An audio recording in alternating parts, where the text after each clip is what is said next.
Hello student, आज हम हमारी 5वीं कविता हम पंछी उन्मुक्त गगन के यह पढ़ेंगे। इस कविता के कवि शिवमंगल सिंह सुमन जी है।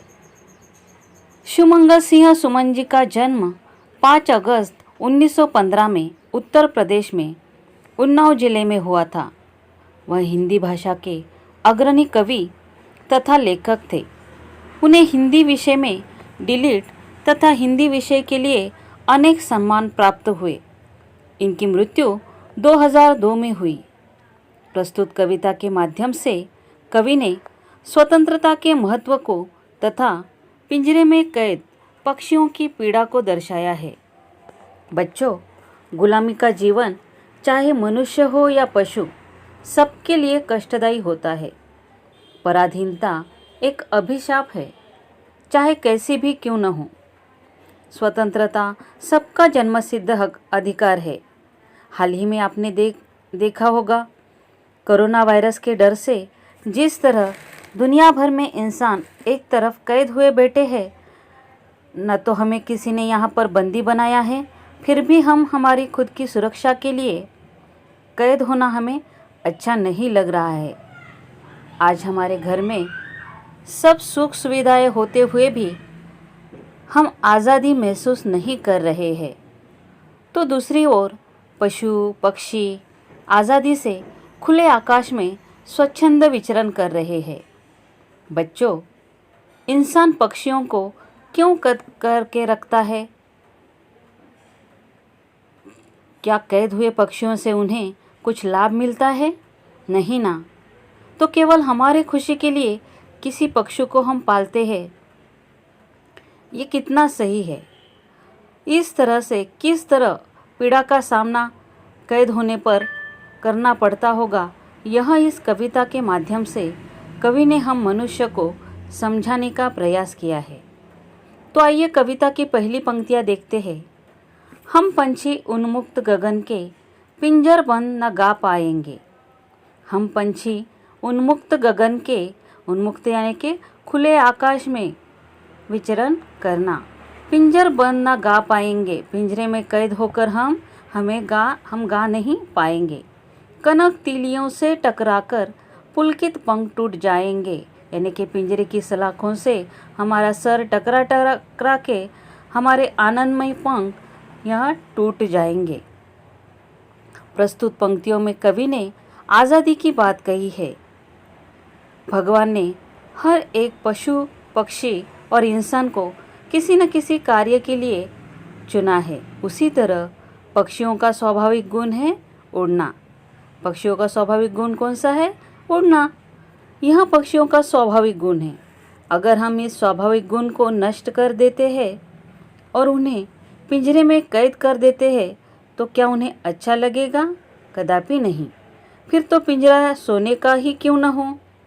अगर इंसान कहता है कि हम सोने के पिंजरे में पक्षियों को कैद करेंगे, तो क्या पंछी उस सोने के पिंजरे में कैद हो पाएंगे? नहीं ना।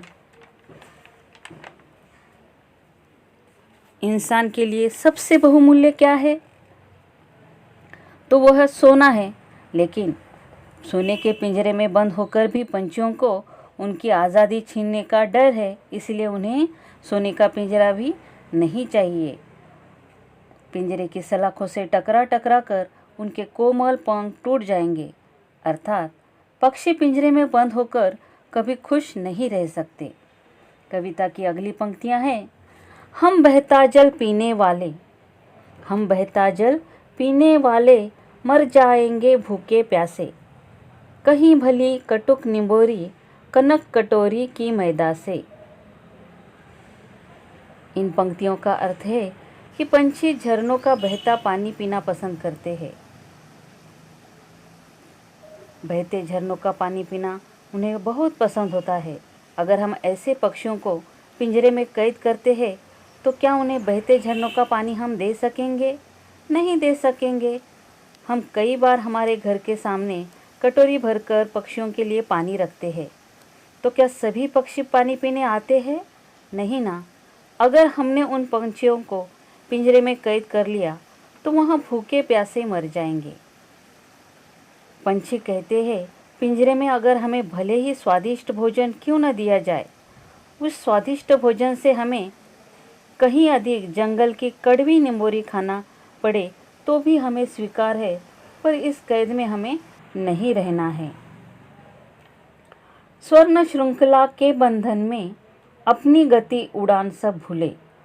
स्वर्ण श्रृंखला यानी कि सोने की जंजीरों में बंद कर कैद होकर हम हमारा उड़ना भी भूल चुके हैं। स्वर्ण श्रृंखला के बंधन में अपनी गति उड़ान सब भूले, बस सपनों में देख रहे हैं तरु के फुनगी पर के झूले। अब वे क्या कर रहे हैं? खाली स्वप्न में ही दिख रहे हैं कि पेड़ों पर वो चहक रहे हैं, जंगल में घूम रहे हैं। ये उनके लिए अभी ख्वाब बनकर रह गया है, एक सपना ही बनकर रह गया है। कवि ने परतंत्रता के कष्टमय जीवन से अवगत कराया है। पिंजरे में बंद पक्षी अपनी उड़ान एवं गति भूल गए हैं। पेड़ों की ऊंची डालियों पर झूलना अब उनके लिए स्वप्न मात्र बनकर रह गया है। अर्थात पक्षियों का स्वाभाविक गुण है उड़ना, आकाश में विचरण करना, ऊंची ऊंची डालियों पर झूलना और उनके अनुसार अपना अपना भोजन तलाशना। केवल उनके आज़ाद होने की स्थिति में ही यह संभव है, किंतु परतंत्र में रहकर वह उनके लिए एक सपना सा बनकर रह गया है। कविता में आगे बताया है, ऐसे थे अरमान की उड़ते नील गगन की सीमा पाने। अरमान यानी कि इच्छा, मनोकामना। ऐसे थे अरमान की उड़ते नील गगन की सीमा पाने, लाल किरण सी चोच खोल चुगते तारक अनार के दाने। तारक यानी कि तारे। प्रस्तुत कवि पंक्तियों में कवि ने पक्षियों के अरमान यानी कि इच्छाओं के बारे में बताया है। पक्षियों का अरमान यह है कि वे उड़ते उड़ते नीले आकाश की सीमा को छू लेते, अपनी लाल चोंच खोलकर आसमान की तारे रूपी अनार के दाने चुगते। अब यहाँ पर कवि ने तारों की तुलना किससे की है? तो कवि ने तारों की तुलना यहाँ पर अनार के दानों के साथ की है। क्या कभी किसी पंछी ने आकाश की सीमा को छू लिया है? नहीं। फिर भी वह यह बताने का प्रयास कर रहे हैं कि अगर हम आज़ाद होते तो आकाश की बुलंदियों को छूते, मगर पिंजरे में बंद होने के कारण आकाश के बुलंदियों को छूना यह एकमात्र उनके लिए सपना सा रह गया है। उनकी इच्छा उनके मन में ही रह गई है। कविता की अगली पंक्तियां हैं, होती सीमाहीन क्षितिज से इन पंखों की होड़ा होड़ी। या तो क्षितिज मिलन बन जाता या तंती सांसों की डोरी।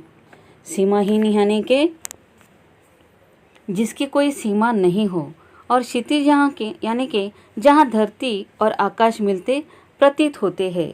अब इन पंक्तियों में कवि ने कहा है कि पंछी ऐसी कल्पना करते हैं कि यदि मुक्त होकर आकाश में उड़ने का अवसर उन्हें मिलता तो वे अपनी पूरी शक्ति लगा देंगे, या फिर अपने पंखों की शक्ति के सहारे अनंत क्षितिज का दर्शन करते, या फिर अंतिम सांस तक संघर्ष करते रहते। अर्थात अगर वो मुक्त रहते तो उन्हें उड़ना ही बेहतर है, लेकिन उनके लिए उड़ते उड़ते मर जाना ही बेहतर है, लेकिन ऐसे कैद अवस्था में उन्हें रहना पसंद नहीं है। कविता की अंतिम पंक्तियां हैं, नीड़ न दो चाहे टहनी का, नीड़ न दो चाहे टहनी का, आश्रय छिन्न भिन्न कर डालो, लेकिन पंख दिए है तो आकुल उड़ान में विघ्न न डालो। नीड़ यानी के घोंसला और आश्रय यानी के सहारा देना। इन पंक्तियों में पक्षी मनुष्य से विनती करते हैं, प्रार्थना करते हैं कि चाहे उन्हें रहने के लिए घोंसला न दो टहनी का, या सहारा भी उनसे छीन लो। बच्चों, क्या आपने पक्षियों का घोंसला देखा है? अवश्य आप में से कई बच्चों ने इसे देखा होगा। पक्षी अपना घोंसला पेड़ पर ही बनाते हैं, अर्थात उनका आश्रय स्थल, उनके रहने की जगह कौन सी है, तो वो है घोंसला और टहनी। पक्षी आगे कहते हैं कि उनके आश्रय स्थल को भी नष्ट कर दो, लेकिन जब ईश्वर ने उन्हें उड़ने के लिए पंख दिए हैं तो उनकी उड़ान में भी कोई व्यवधान न डालो, अर्थात उनसे उनके उड़ने का अधिकार न छीन लो। तो इस तरह से इस सुंदर कविता के माध्यम से पक्षियों को पिंजरे में बंद रहने से उनकी स्वतंत्रता, स्वच्छंदता, उनके उड़ने की शक्ति, पक्षियों के स्वाभाविक गुण किस तरह नष्ट हो जाते हैं, यह समझाने का प्रयास इस कविता के माध्यम से कवि ने किया है।